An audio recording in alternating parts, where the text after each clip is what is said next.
नहमदुहु व नसल्ली अला रसूलिहिल करीम व अला अब्दिहिल मसीहिल मऊद अम्मा बाद फ़ाउज़ बिल्लाहि मिनश शैतानिर रजीम बिस्मिल्लाहिर रहमानिर रहीम। सामीन कराम अस्सलामु अलैकुम व रहमतुल्लाहि व बरकातुहू। बिना किसी तमहीद के मैं आपको एक यूट्यूब चैनल की तरफ लेकर चलता हूँ जिसमें उन्होंने सईद अहमद असद साहब ने सिपा साहबा के स्टेज पर जाकर ये कहा था कि देवबंदी और बरेलवी भाई भाई। इस एक जुमले की वजह से बरेलवी अकाबरीन को किस कदर तकलीफ़ और रंज पहुंचा उसकी एक झलक आपके सामने मैं दिखाता हूं। ये आप अपनी स्क्रीन पर देख रहे हैं। ये एक यूट्यूब चैनल है जो कि डॉक्टर अशरफ आसफ जलाली साहब को सपोर्ट करता है, उनके मुरीदों का ये चैनल है। अब उसमें उस शेर के उस नारे के बारे में क्या कहा गया है ये आपके सामने पोस्ट मौजूद है। कम्युनिटी टैब में ये पोस्ट लगी हुई है। लिखा हुआ है जी देवबंदरों, ये देवबंदरों लिखा हुआ है, देवबंदी नहीं लिखा हुआ। अब ये खुद ही आप अंदाज़ा लगा लें इनके बुग़्ज़ और कीना का। देवबंदरों के जलसे में जाकर सईद असद ने ये नारा लगवाया, देवबंदी बरेलवी भाई भाई। ये देखें ये नारा लगाया जी। इसमें मुझे एक बात समझ नहीं आई, या तो सुलह कुल्लियत के दाई सईद असद के नज़दीक अकाबरीन अहले सुन्नत का फतवा हुसामुल हरमैन दुरुस्त नहीं था कि जो इन देवबंदी अकाबरीन को काफर न माने उनके कुफर की वजह से वो और जो उनके कुफर में शक न करे वो भी काफर, या फिर जो ये हजरत कर रहे हैं ये अकाबरीन से बगावत और कतन दुरुस्त नहीं। अब मर्जी आपकी जिस पहलू को दुरुस्त माने।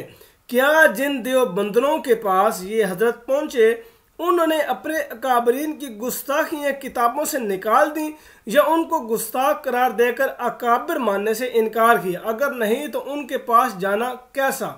ये नीचे आपको तस्वीर भी दिखा देता हूँ। ये उन्होंने स्क्रीनशॉट खींच के लगाया हुआ है।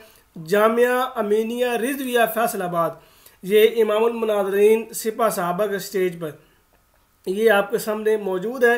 ये इन लोगों का बुग़्ज़ है कि भाई भाई तक ये नहीं मानते। आप लोग ये कहते हैं कि सिर्फ अहमदी गैर मुस्लिम, बाकी हम सब भाई हैं मुखालफिन अहमदियत। यहाँ पे देखें जी एक नारा लग गया है। एक नारा क्या लगा जी, देवबंदी बरेलवी भाई भाई। इस नारे के ऊपर भी फतवा आ गया है अहमद रज़ा खान बरेलवी का कि जो इनको भाई मानता है, जो इनको मुसलमान मानता है वो काफिर है, और जो उनको काफिर नहीं मानता उनको कुफर में शक करता है वो भी काफिर है। और इवन के यहाँ तक लिखा हुआ कि जो उनकी अजाब में शक करता है यानी मरने के बाद उनको अजाब लाजमी होगा और उस अजाब में भी शक करता है वो भी काफिर है। यहाँ तक ये बातें लिखी हुई हैं। फिर ये कहते हैं जी हम मुसलमान हैं, हमारा आपस में बड़ा इत्तेफाक है, बड़ा इत्तेहाद है, हम बड़े पक्के मुसलमान हैं, हम भाई भाई हैं। ये इन लोगों का असल चेहरा है जो आपके सामने मौजूद है। ये अशरफ जलाली साहब के मुरीद हैं और अशरफ जलाली साहब जो कि बरेलवी मकतब फ़िक्र से ताल्लुक़ रखते हैं, और सईद अहमद असद साहब भी जो है वो बरेलवी हैं। लेकिन वो हर बंदे के पास ये सिर्फ मुनाफिकाना चाल है और कुछ भी नहीं है। ये सईद अहमद असद साहब लोगों के पास जा कहते हैं जी आपके इमामों ने या आपने जो हम पर फतवा लगाया वो उठा लें। जब उनसे सवाल किया जाता है कि जो आपके इमाम अहमद रज़ा खान बरेलवी ने फतवा लगाया वो भी उठाएं, तो इस तरफ ये नहीं आते। ये कभी अलियास गुम्मन साहब के पास जा रहे होते हैं, ये कभी किसी दूसरे के पास जा रहे होते हैं। अपने इमाम का कभी दिफा नहीं करते, ये अपने इमाम की तहरीरात कभी नहीं सामने करते। हालांकि अपने इमाम की तहरीरें पढ़ कर सुनाएं कि जो इनके इमाम ने देवबंदियों के खिलाफ लिखी हैं, वहाबियों के खिलाफ लिखी हैं, कभी ये नहीं पढ़ेंगे।